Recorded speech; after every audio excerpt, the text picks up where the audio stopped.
Hello friends, నమస్తే మిత్రులారా. ఎలా ఉన్నారు? నేను అబ్రార్ రాజా హిందుస్థానీ. చాలా రోజుల నుంచి మీతో మాట్లాడాలని అనుకుంటున్నాను, కానీ అవకాశం రాలేదు. అయితే ఇక్కడ ప్రస్తుతానికి మన దేశాభివృద్ధిలో కొన్ని ఆటంకాలు, అడ్డంకులు వస్తున్నాయి. కాబట్టి కొన్ని సమస్యల్ని నేను నా గ్రూప్లో పెట్టడం జరిగింది.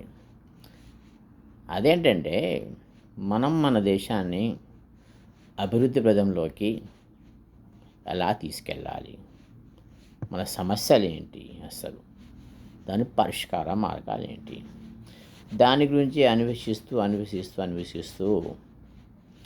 మిత్రుల సలహా మేరకు కొన్ని సూచనలు, సలహాలు, ఏ విధంగా ఎలా మన దేశాన్ని అగ్రస్థానానికి తీసుకెళ్ళాలి, మన సమస్యలను మనం ఎలా పరిష్కరించుకోవాలి, ఈ రాజకీయ ఒడిదుడుకు లేకుండా ఎలా మనము మన దేశాన్ని రక్షించుకోవాలనే ఆలోచనతోటి కొన్ని సూచనలు కోవడం జరిగింది.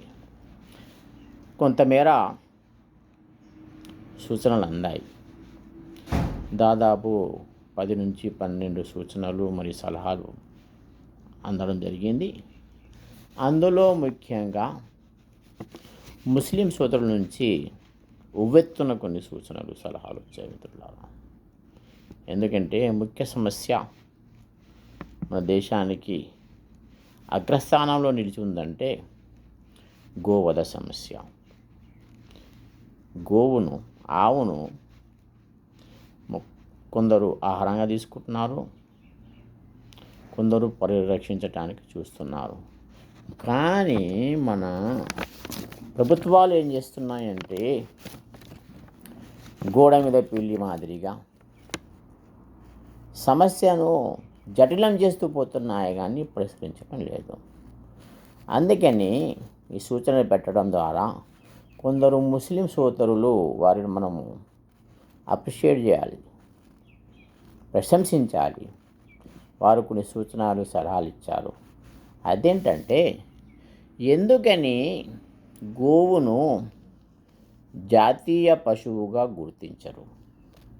వాస్తవం, గోవు, ఆవు తల్లితో సమానం.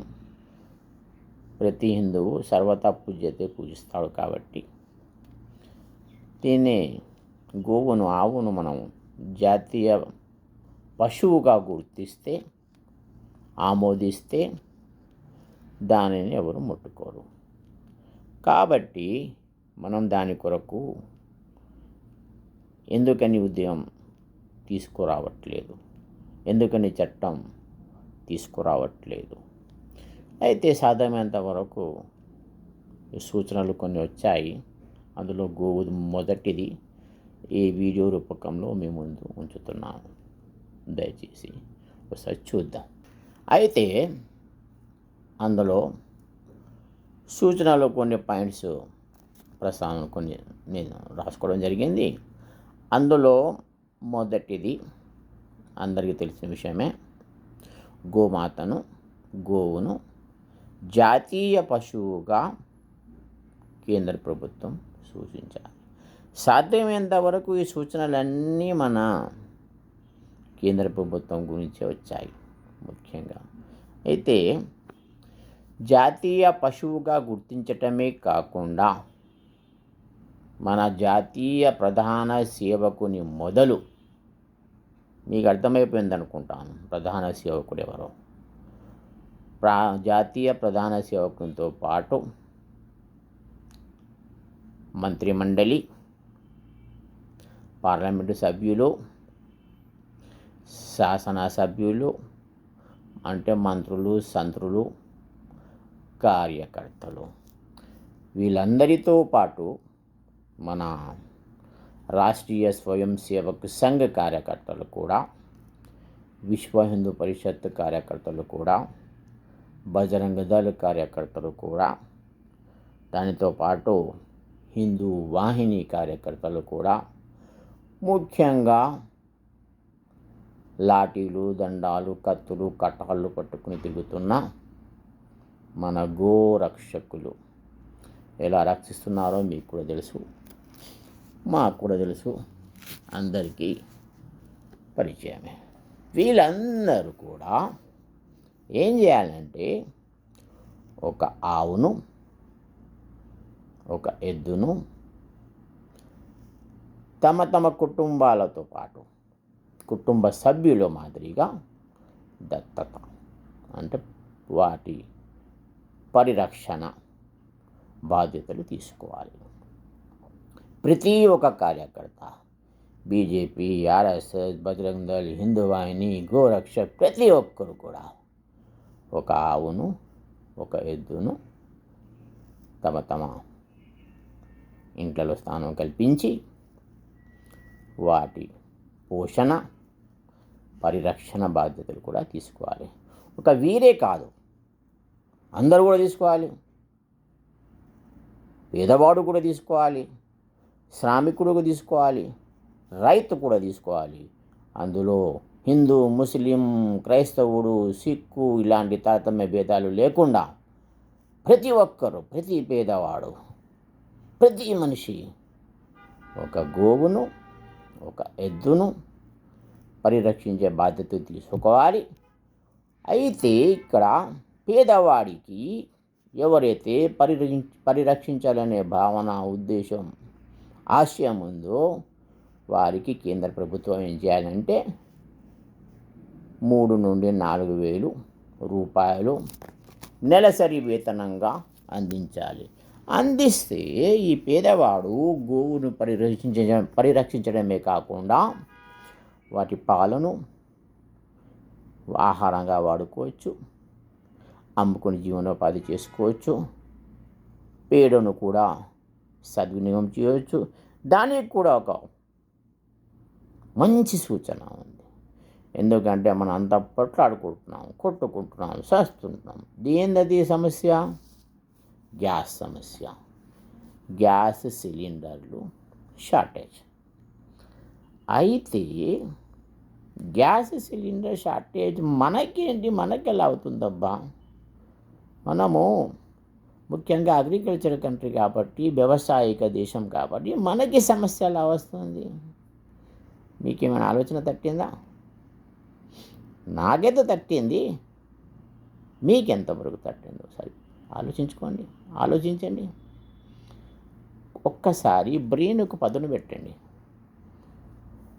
ఒక ప్రభుత్వము మనకు గోబర్ గ్యాస్ ప్లాంట్ వేసింది. గోబర్ గ్యాస్ ప్లాంట్ ఉచితంగా ఏర్పాటు చేసింది. అంటే మన ప్రతి ఇంటికి ఒక గోవు, ఒక ఆవు, ఒక ఎద్దు ఇవ్వగలిగితే కోటి కుటుంబాలు మొత్తం ఏకమై ఆ గోబర్ గ్యాస్ ప్లాంట్ బాగోగులు చూసుకుంటారు. తద్వారా మనకు గ్యాస్ కొనాల్సిన పనే లేదు. ఉచితముగా గోబర్ గ్యాస్ మనకు సిద్ధిస్తుంది. దాంతోపాటు ఎలక్ట్రిసిటీ బల్బులు కూడా కొన్ని గోబర్ గ్యాస్ ద్వారా నడుస్తాయి. మనము నడిపించాము కూడా. నాకైతే జ్ఞాపకం ఉంటుంది 1990, 88, 90 ఆ ప్రాంతంలో ఇప్పటికీ ఆ గోబర్ గ్యాస్ ప్లాంట్లు కొన్నింటిలో ఉండొచ్చు, మీరు గమనించండి. అయితే ఈ గ్యాస్ సమస్య కూడా తీరిపోతుంది. మన యువత ముఖ్యంగా రాజకీయ నాయకుల మాటలకు అటు ఇటు వెళ్ళిపోతున్నారు. కత్తులు, కటార్లు, గొడ్డళ్ళు, ఖడ్గాలు తీసుకుని రోడ్ల మీద పడుతున్నారు. విద్యను విస్మరిస్తున్నారు. విద్యాజ్ఞానం అనేటువంటిది మహాజ్ఞానం. విద్యాదానం సర్వధన ప్రధానం. భర్తృహరి చెప్పాడు ఏమని? నా చోరహార్య, నా రాజహార్య, నా భాతృభాంజ, నా భారకారి వివేకృతి వృద్ధతి ఏవ నిత్యం విద్యాధనం సర్వధన ప్రధానం. విద్య దదాతి వినయం, వినయాధ్యాతి పాత్రత్వాప్త నమాప్నోమి తతద్ధర్మ తతత్సుఖం. కాబట్టి మిత్రులారా, మన యువతను కాపాడుకోవాల్సిన బాధ్యత మనదే. పిల్లలను పనికిమాల రాజకీయ నాయకుల సావాసినికి వాళ్ళతో పంపి వాళ్ళు ఏం లేదు, వాళ్ళ కొడుకులు చదువుకున్నా చదువుకోకపోయినా ఏమైనా పెద్ద పెద్ద స్థానాల్లో ఉన్నారు. మరి మన పిల్లలు పెద్ద పెద్ద చదువులు చదివి దండాలు పట్టుకొని, కట్టెలు పట్టుకొని, అది పట్టుకొని, ఇది పట్టుకొని రోడ్ల మీద వీడిని వాడిని కొట్టడం, వాడు వీడిని కొట్టడం, ఒకరినొకరు కొట్టుకోవడం, జైళ్ళ పాలవడం, జీవితాన్ని సర్వనాశనం చేసుకోవడం. ఏది కూడా విద్య లేని పనికిమాల వెధవ కూడా రాజకీయ నాయకుల కొడుకుగా పుడితే పెద్ద పెద్ద స్థానాల్లోకి వెళ్ళిపోతున్నాడు. మన పిల్లల భవిష్యత్తు దెబ్బతింటుంది. కాబట్టి ఇదొక ముఖ్య సమస్య. మొదటి వీడియో ఇది మీ ముందు ఉంచుతున్నాను. మీ సలహాలు నాకు పంపండి, ఆలోచనలు పంపండి. నేను చెప్పిన దాంట్లో ఏమైనా తప్పున్నా పంపండి. కానీ మంచి మాటలతో మంచిగా మనం ప్రతిదీ గెలవగలుగుతాం. హిందూ, ముస్లిం, సిక్, ఇసాయి సబ్ ఆపస్ మే భాయి కలిసి ఉంటే కలు సుఖం, విడిపోతే వలదు. కాబట్టి కలిసి ఉండాలి, ఐక్యమత్యంగా ఉండాలి. ఐక్యమత్యమే మహాబలం. మేరా దేశ్ మహాన్. మనమందరం కలిసి దేశాభివృద్ధికి పాటుపడాలని ఇది మొదటి సూచన. ఇంకా కొన్ని ఉన్నాయి, రెండవ వీడియోలో మీ ముందుంచుతాను. కాబట్టి మిత్రులారా, మీ సలహాలు సూచనలు నాకు ఇవ్వండి. వీలైతే వీడియో నచ్చితే షేర్ చేయండి. నమస్కారం.